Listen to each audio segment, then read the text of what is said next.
Hi guys, welcome back to my YouTube channel. ඉතින් මම මුලින්ම ඔයාලට සුබම සුබ අලුත් අවුරුද්දක් කියලා ප්‍රාර්ථනා කරනවා. මේ අවුරුද්දේ පළවෙනි vlog එක. අද ජනවාරි 12 වෙනිදා. අද අපේ අම්මගේ බර්ත්ඩේ එක. ඉතින් මම ටවුන් එකට යනවා. මගේ වැඩට වගේකුත් තියෙනවා. ඒ ටිකත් කරගෙන. එයාට මොනවා හරි අරගෙන එන්න. අපි බලමු අද බර්ත්ඩේ එක අපි කොහොමද පොඩිවට සෙලිබ්‍රේට් කරන්න කියලා.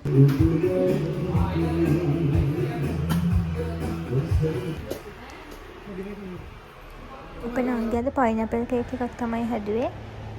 බලන්නකෝ ඒක ලස්සනයිද කියලා. අද ඉතින් මල්ලිලා දෙන්නත් නැහැ. අපි ටික විතරයි ඉන්නේ. ඉතින් කේක් එක කපද්දි කොහොම හරි රෑ 8:00 විතර වුණා. මේ මං අම්මට ගත්ත පොඩි gift එක. දැන් දෙන්න තමයි හදන්නේ.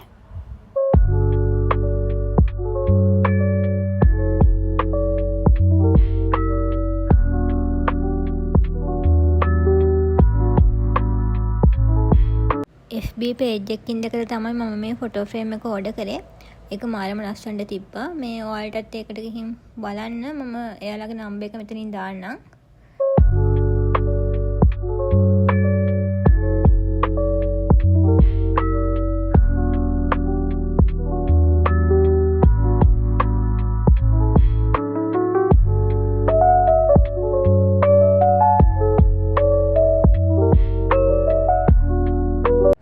අපි ඉතින් හැමෝගෙම බර්ත්ඩේස් මේ විදිහට සෙලිබ්‍රේට් කරනවා පොඩිවට හරි. මේ අද ඉතින් වැඩි කට්ටිය නැහැ. අපි ටික දෙනා විතරයි ඉන්නේ.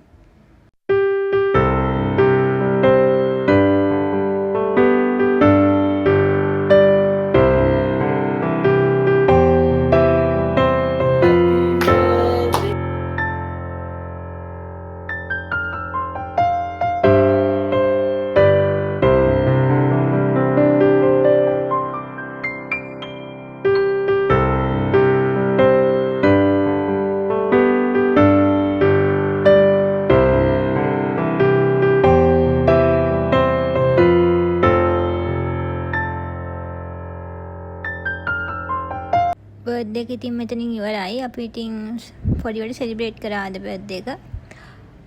අද දවසේ වීඩියෝ එක මෙතනින් ඉවරයි. මම කොෆි ස්ක්‍රබ් එකකුයි කොෆි ක්ලෙන්සර් එකකුයි හදාගත්තා. ඒක හදන විදිය තමයි ඔයාලට දැන් කියලා දෙන්න යන්නේ. මුලින්ම මම ක්ලෙන්සර් එක තමයි හදාගන්න යන්නේ. ඒකට මී පැණි කෝපි ඕනි වෙනවා. මේ විදිහට කෝපි මී පැණි එකට මික්ස් කරන්න තියෙන්නේ. මේකට ඔයාලට මී පැණි වෙනුවට කොමාරිකා ජෙල් දාන්නත් පුළුවන්. මේ ක්ලෙන්සර් එකෙන් අඳුරු බව නැති වෙලා ස්කින් එක ග්ලෝ වෙනවා. දැන් ඔයාලා මේ ගානට ක්ලෙන්සර් එක හදාගෙන මූණ හොඳට වොෂ් කරගෙන මේක ඇප්ලයි කරගන්න ඕනි. මම නම් අද මේක අතට තමයි ඇප්ලයි කරලා ඔයාලට පෙන්නන්නේ. කිසිම ප්‍රශ්නයක් නැහැ. මේක මූණට වගේම අතටත් යූස් කරන්න පුළුවන්. මේ ක්ලෙන්සර් එක මෙහෙම ඇප්ලයි කරලා අපි විනාඩි 10ක් විතර තමයි වොෂ් කරන්න ඕනි. ඊළඟට මම ඔයාලට ස්ක්‍රබ් එක හදන විදිය කියලා දෙන්නම්. මේකට ඕනි කෝපි සීනි. මේ විදිහට කෝපි කුඩුවේ සීනි මුලින්ම දාගෙන හොඳට මික්ස් කරගන්න ඕනේ. ඊට පස්සේ මම කොමාරිකා කෑල්ලක් අරගෙන හොඳට හොදලා ඒකේ දෙපැත්ත කටු ටික අයින් කරගෙන මේ විදිහට කොමාරිකා කෑල්ල දෙකට වෙන් කරගත්තා. ඊට පස්සේ මෙන්න මේ විදිහට මේ කොමාරිකා කෑල්ලේ මැද කොටස පොඩ්ඩක් බුල් කරගෙන අර අපි හදාගත්ත සීනි කෝපි මිශ්‍රණය පොඩ්ඩක් තවරගෙන තමයි ස්ක්‍රබ් එක කරන්න පටන් ගන්න ඕනේ. මේක ඔයාලා සතියට දෙපාරක් වගේ කරන්න. දැන් මෙන්න මේ විදිහට විනාඩි 2-3ක් ස්ක්‍රබ් කරගෙන වොෂ් කරගන්න තමයි තියෙන්නේ. මේ ස්ක්‍රබ් එක කරලා බලන්නකෝ ඇත්තටම මාර විදිහට ස්කින් එක ග්ලෝ වෙනවා. මම මේකේ ෆුල් වීඩියෝ එකක් ඔයාලට ඉක්මනින්ම අරගෙන එන්නම්. මේ වීඩියෝ එක මෙතනින් නවත්තනවා. එහෙනම් හැමෝම සතුටින් පරිස්සමින් ඉන්න.